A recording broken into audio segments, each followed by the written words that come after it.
warahmatullahi wabarakatuh. Selamat siang, terima kasih atas kehadiran rekan-rekan media. Pada kesempatan siang hari ini, saya akan menyampaikan upaya penindakan maupun penegakan hukum kasus narkotika dan obat-obatan berbahaya di Kota Bekasi periode bulan Juli sampai dengan Agustus tanggal 12 2020. Ada total 99 kasus narkotika dan obat-obatan berbahaya yang dapat diungkap oleh Polres Metro Bekasi Kota dan Polsek jajarannya.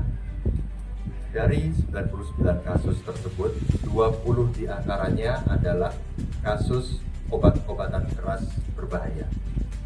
Ini yang dari hasil kami berdialog dengan masyarakat menjadi perhatian khusus karena peredarannya masif dan meresahkan warga Kota Bekasi.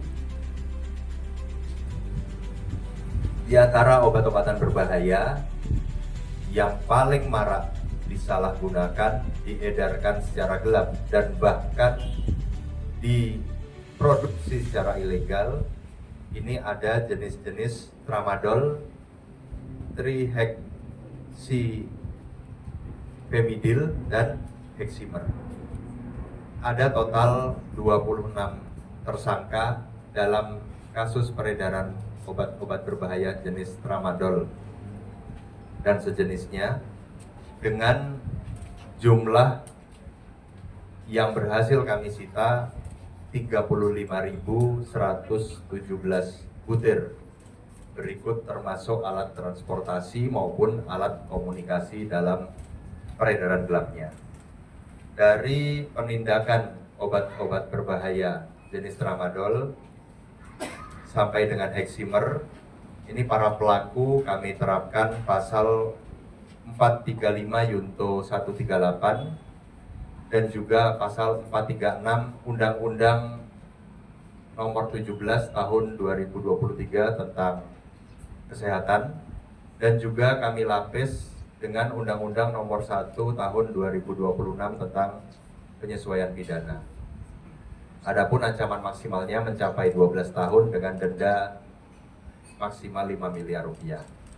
Kemudian di luar kasus obat-obat keras berbahaya, ada 2 kasus menonjol, yaitu kasus produksi ilegal narkotika golongan 1 jenis tembakau sintetis. Dalam satu rangkaian peristiwa ada 2 pengungkapan produksi ilegal masing-masing di tanggal 1 Agustus 2026 dan tanggal 6 Agustus 2026.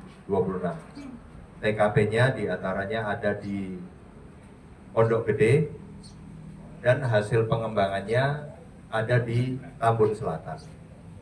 Dari 2 kasus produksi ilegal narkotika golongan 1 jenis tembakau sintetis, ada 3 tersangka yang perannya memproduksi. Jadi ada penyedia modal, ada penampungan rekening, kemudian ada yang mengolah bahan baku tembakau sintetis sampai dengan nanti dijual dengan mendapatkan keuntungan yang bervariasi. Dalam satu transaksi, dalam satu kali rangkaian produksi sampai dengan transaksi, keuntungan yang bisa didapat mencapai sekitar 5 juta rupiah. Sindikat ini sudah beroperasi sebanyak 3 kali memproduksi dari bulan Juli sampai dengan Agustus 2026. Nah, tentunya barang bukti yang kita dapat sita dari 3 pelaku ini adalah tembakau sintetis itu sendiri, kemudian ada cairan alkohol, kemudian ada alat-alat untuk memproduksi tembakau sintetis meliputi gelas ukur, timbangan, alat suntik, spray, alat aduk, baskom, dan kloroform lem akrilik. Ini yang kita dapat temukan dari sindikat produksi ilegal narkotika jenis tembakau sintetis.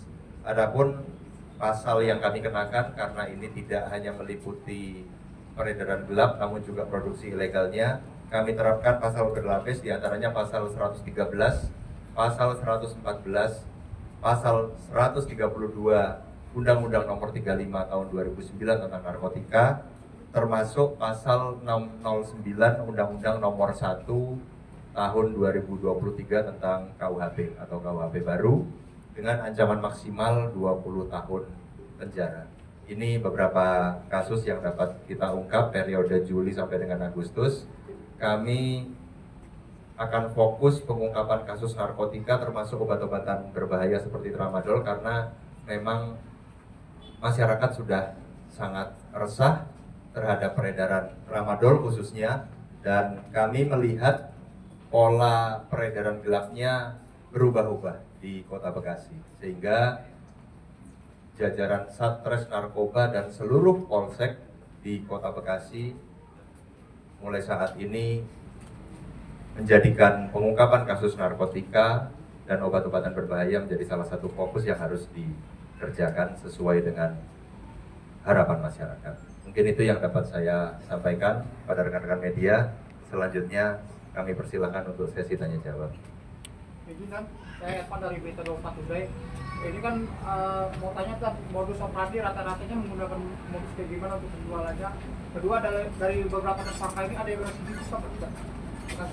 Penawaran melalui media sosial, apakah itu Facebook, Instagram, kemudian sistem transaksinya menggunakan cara-cara yang lebih terselubung, menggunakan direct message yang ada di media sosial, dan juga dari beberapa informasi masyarakat yang bisa kita ungkap, ada skema-skema seperti COD dalam sistem transaksi. Oleh karena itu dalam penyitaannya kita juga lakukan penyitaan terhadap alat-alat transportasi maupun alat-alat komunikasi. Pak, itu yang tadi perempuan tuh sebagai apa Pak bertindak? Pemilik rekening penampung dalam produksi ilegal narkotika golongan 1 tembakau sintesis. Omsetnya berapa? Keuntungan dalam satu kali produksi sampai dengan terjual bisa mencapai 5 juta rupiah, sehingga hitungannya bervariasi mulai dari 15 juta sampai 17 juta rupiah karena sudah 3 kali produksi. Memasok tramadol Leximering di Kota Bekasi dari mana nih Pak? Ini yang sedang kita telusuri karena kita juga harus menekan rantai pasoknya, dalam arti supply reduction-nya juga kita telusuri, karena jalur untuk masuk ke Kota Bekasi ini dari arah timur, dari arah barat, dari arah selatan juga banyak. Kita akan kembangkan terus pengungkapan ini sampai mendapatkan ke bandar besarnya. Ada yang residivis nggak sih?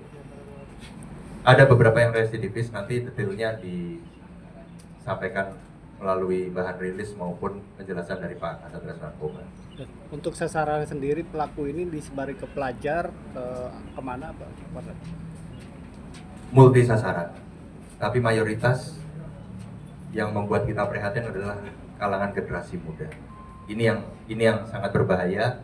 Bahkan ada yang sudah terbuka ke kami bermohon agar temannya yang sudah ketergantungan dengan tramadol bermohon untuk difasilitasi rehabilitasi agar sembuh. Ini juga kita membuka peluang karena bagi kami tidak hanya melakukan penegakan hukum saja, tapi kami juga akan memfasilitasi warga masyarakat yang bersedia untuk diobati, direhabilitasi, disembuhkan dari ketergantungan tramadol.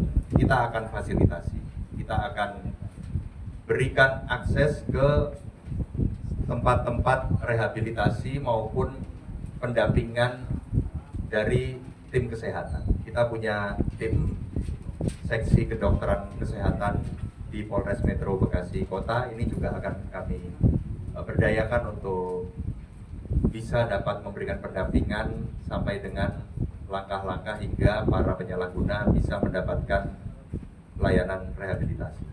Pak, tadi kan fokus ke terhadap pemusnahan peredaran tramadol Pak. Artinya warga tuh dilibatkan juga nggak untuk melaporkan hal tersebut Pak? Apakah memang ada posko pengaduannya atau seperti apa Pak nantinya Pak? Kami optimis karena beberapa hari ini saya banyak bertemu lapisan masyarakat, ada yang sudah mulai punya ide, sudah punya inisiatif untuk memberdayakan komunitas yang nantinya terlibat langsung dalam pencegahan penyalahgunaan obat-obatan berbahaya. Justru ini munculnya dari teman-teman pemuda Bekasi. Ini yang saya apresiasi. Nanti ada beberapa kegiatan seperti diskusi, kemudian FGD, lalu kegiatan-kegiatan lain sesuai dengan komunitas yang disentuh, agar nantinya kampanye-kampanye pencegahan penyalahgunaan narkoba ini bisa masif dan menggunakan cara-cara yang bisa membuat teman-teman komunitas lebih terbuka pada kami. Termasuk juga mungkin nanti apabila ada keengganan, apabila mungkin identitasnya bisa diketahui, kami juga punya layanan 110 yang dapat dipergunakan oleh seluruh warga untuk mendapatkan respon penanganan sesuai dengan informasi yang dilaporkan kepada kami. Cukup ya? Oke, cukup.